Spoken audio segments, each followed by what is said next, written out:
नमस्कार दोस्तों, इस वीडियो में हम डिस्कस करेंगे कि कैल्सिजायंट 500 टैबलेट का उपयोग किन कंडीशंस में किया जाता है। कैल्सिजायंट 500 टैबलेट को कैसे लेना चाहिए और कैल्सिजायंट टैबलेट की वजह से क्या साइड इफेक्ट्स हो सकते हैं, और यह भी डिस्कस करेंगे कि कैल्सिजायंट टैबलेट को लेते समय क्या क्या सावधानियां रखनी चाहिए और किन व्यक्तियों के लिए कैल्सिजायंट टैबलेट को लेना जरूरी होता है और किन व्यक्तियों में कैल्शियम की कमी होने का जोखिम अधिक होता है। हमारे शरीर में दांतों और हड्डियों को मजबूत बनाए रखने के लिए कैल्शियम बेहद ही जरूरी होता है। हमारे शरीर का 99% कैल्शियम हमारे शरीर की हड्डियों और दांतों में स्टोर होता है और बचा हुआ 1% हमारे ब्लड में होता है। जब हमारे ब्लड में कैल्शियम की कमी हो जाती है तब हमारा शरीर हड्डियों और दांतों से कैल्शियम लेने लग जाता है, जिसकी वजह से धीरे धीरे हड्डियां और दांत कमजोर होने लग जाते हैं। हड्डियां कमजोर होने की वजह से हड्डियों में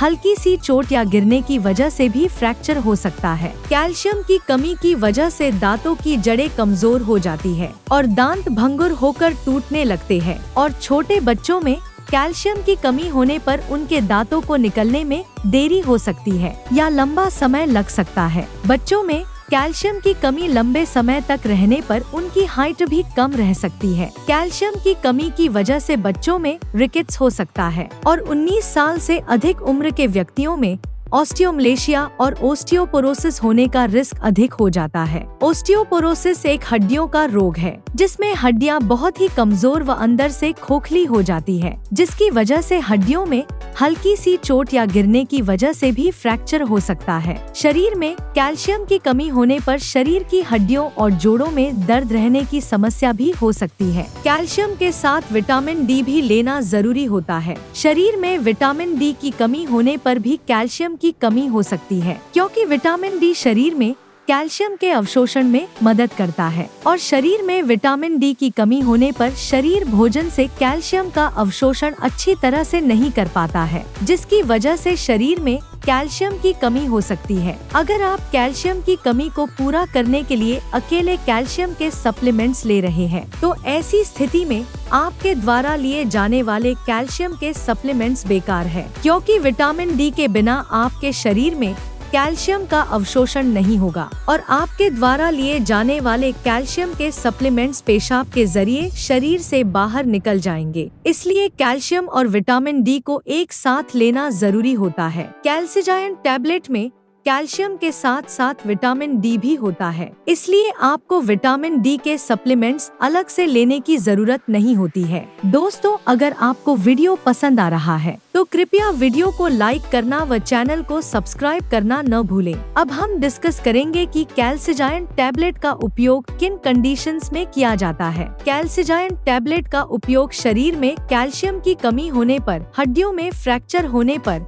रूमेटॉइड अर्थराइटिस और ऑस्टियोआर्थराइटिस होने पर, शरीर के जोड़ों, हड्डियों व मांसपेशियों में दर्द होने पर, न्यूरोपैथिक दर्द होने पर यानी नसों का दर्द होने पर, डायबिटिक न्यूरोपैथी होने पर, गर्भवती महिलाओं और स्तनपान करा रही महिलाओं के लिए, ऑस्टियोपोरोसिस होने पर, ऑस्टियोमलेशिया या रिकेट्स होने पर, शरीर में न्यूट्रिशन की कमी होने पर, शरीर में दांतों, जोड़ों और हड्डियों को स्वस्थ बनाए रखने के लिए, और जो व्यक्ति मिर्गी या दौरों की दवाइयाँ ले रहे हैं जैसे फेनोबारबिटल फेनिटोइन, उन व्यक्तियों को भी डॉक्टर कैल्सिजायंट टैबलेट को लेने की सलाह दे सकता है। अब हम डिस्कस करेंगे कि किन व्यक्तियों में कैल्शियम की कमी होने का जोखिम अधिक होता है और किन व्यक्तियों को कैल्सिजायंट टैबलेट को लेने की जरूरत पड़ सकती है। जो व्यक्ति शुद्ध शाकाहारी डाइट लेते हैं और दूध, दही जैसे डेयरी प्रोडक्ट्स का सेवन बहुत कम मात्रा में करते हैं, ऐसे व्यक्तियों में कैल्शियम की कमी होने का जोखिम अधिक होता है। इसलिए ऐसे व्यक्तियों को कैल्सिजायंट टैबलेट को लेने की जरूरत पड़ सकती है। महिलाओं में मेनोपॉज के बाद एस्ट्रोजन हार्मोन का प्रोडक्शन कम हो जाता है, जिसकी वजह से महिलाओं में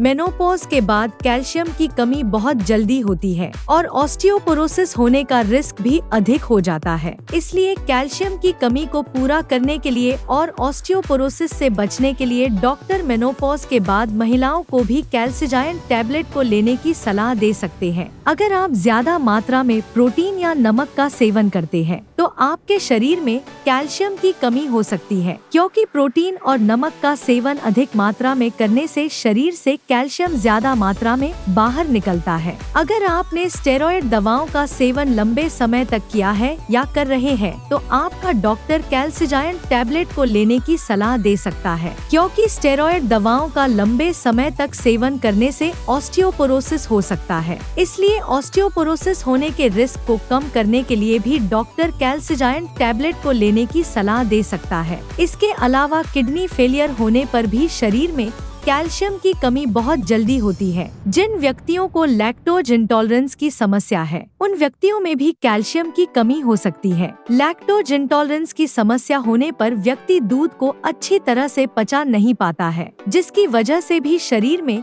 कैल्शियम की कमी हो सकती है। अगर किसी व्यक्ति को दूध को पीने के बाद पेट में दर्द, पेट में गैस, पेट में भारीपन, दस्त या स्टूल के अंदर फैट आती है, तो ये लक्षण लैक्टोज इंटॉलरेंस के हो सकते हैं। अब हम डिस्कस करेंगे कि कैल्सिजायंट टैबलेट को कैसे लेना रिकमेंडेड होता है। कैल्सिजायंट टैबलेट को खाना खाने के बाद लेना रिकमेंडेड होता है। कैल्सिजायंट टैबलेट को आप हल्के गर्म दूध या हल्के गर्म पानी के साथ ले सकते हैं। आमतौर पर 18 साल से अधिक उम्र के ज्यादातर व्यक्तियों को डॉक्टर कैल्सिजायंट टैबलेट को दिन में एक ही बार लेने की सलाह देते हैं। कैल्सिजायंट टैबलेट की डोज उम्र, शरीर के वजन और बीमारी की गंभीरता के आधार पर कुछ व्यक्तियों में इससे अलग भी हो सकती है। इसलिए आपको कैल्सिजायंट टैबलेट को आपके डॉक्टर द्वारा बताई गई डोज में ही लेना चाहिए। कैल्सिजायंट टैबलेट को कितने समय तक लेना चाहिए, यह उम्र और बीमारी की गंभीरता के आधार पर सभी व्यक्तियों में अलग अलग हो सकता है। इसलिए कैल्सिजायंट टैबलेट को डॉक्टर की सलाह के बिना ज्यादा लंबे समय तक नहीं लेना चाहिए। दूध में कैल्शियम भरपूर मात्रा में पाया जाता है और दूध से बने उत्पाद जैसे पनीर और दही में भी कैल्शियम अधिक मात्रा में पाया जाता है। इसलिए अगर आप अपने शरीर की कैल्शियम की कमी को प्राकृतिक खाद्य पदार्थों से पूरा करना चाहते हैं, तो आपको इनका सेवन पर्याप्त मात्रा में करना चाहिए। 1 लीटर दूध में लगभग 1300 mg कैल्शियम होता है। अगर कोई व्यक्ति या बच्चा प्रतिदिन 1 लीटर दूध को 2 भागों में बांटकर सुबह शाम पी लेता है, तो उसमें कैल्शियम की कमी नहीं होती है। इसके अलावा मूंग दाल, बादाम, नारियल, सोयाबीन, आम, संतरा और आंवला भी कैल्शियम से भरपूर होते हैं। इसलिए इनका सेवन आपको भरपूर मात्रा में करना चाहिए। साइड इफेक्ट्स की बात करें तो वैसे तो कैल्सिजायंट टैबलेट एक बहुत ही सुरक्षित दवा है और ज्यादातर व्यक्तियों में कैल्सिजायंट टैबलेट की वजह से कोई साइड इफेक्ट्स नहीं होते हैं। लेकिन अगर आप कैल्सिजायंट टैबलेट को रिकमेंडेड डोज से ज्यादा डोज में लेते हैं, तो इसकी वजह से ब्लड में कैल्शियम का लेवल ज्यादा हो सकता है, जिसको हाइपरकैल्सीमिया भी कहते हैं। शरीर में कैल्शियम का स्तर ज्यादा होना भी नुकसानदायक होता है। कुछ रिसर्च में यह पाया गया है कि ब्लड में कैल्शियम का लेवल ज्यादा होने से दिल से संबंधित रोग होने का रिस्क अधिक हो जाता है। किडनी में पथरी होने का रिस्क भी अधिक हो जाता है। इसलिए डॉक्टर की सलाह के बिना कैल्सिजायंट टैबलेट को ज्यादा डोज में या ज्यादा लंबे समय तक लेने से बचना चाहिए। अब हम डिस्कस करेंगे कि कैल्सिजायंट टैबलेट को लेते समय क्या क्या सावधानियां रखनी चाहिए। थायराइड की टैबलेट और कैल्सिजायंट टैबलेट को एक साथ नहीं लेना चाहिए, क्योंकि थायराइड की टैबलेट और कैल्सिजायंट टैबलेट को एक साथ लेने से थायराइड की टैबलेट का अवशोषण कम हो सकता है, जिसकी वजह से थायराइड की टैबलेट की प्रभावशीलता कम हो सकती है। अगर आप थायराइड की टैबलेट को लेते हैं, तो आपको थायराइड की टैबलेट और कैल्सिजायंट टैबलेट में 8 से लेकर 10 घंटे का गैप रखना चाहिए। किडनी की कोई समस्या होने पर और किडनी में पथरी होने पर कैल्सिजायंट टैबलेट को डॉक्टर की सलाह के बिना नहीं लेना चाहिए। आपको कैल्सिजायंट टैबलेट को लेते समय आयरन के सप्लीमेंट लेने से बचना चाहिए, क्योंकि कैल्शियम के साथ आयरन के सप्लीमेंट लेने से कैल्शियम शरीर में आयरन के अवशोषण को रोक सकता है। वीडियो को देखने के लिए आपका धन्यवाद। अगर आपको वीडियो पसंद आया तो प्लीज वीडियो को लाइक कर देना, चैनल को सब्सक्राइब कर लेना, और अगर आपका कैल्सिजायंट टैबलेट से संबंधित कोई प्रश्न है तो आप कमेंट करके पूछ सकते हैं।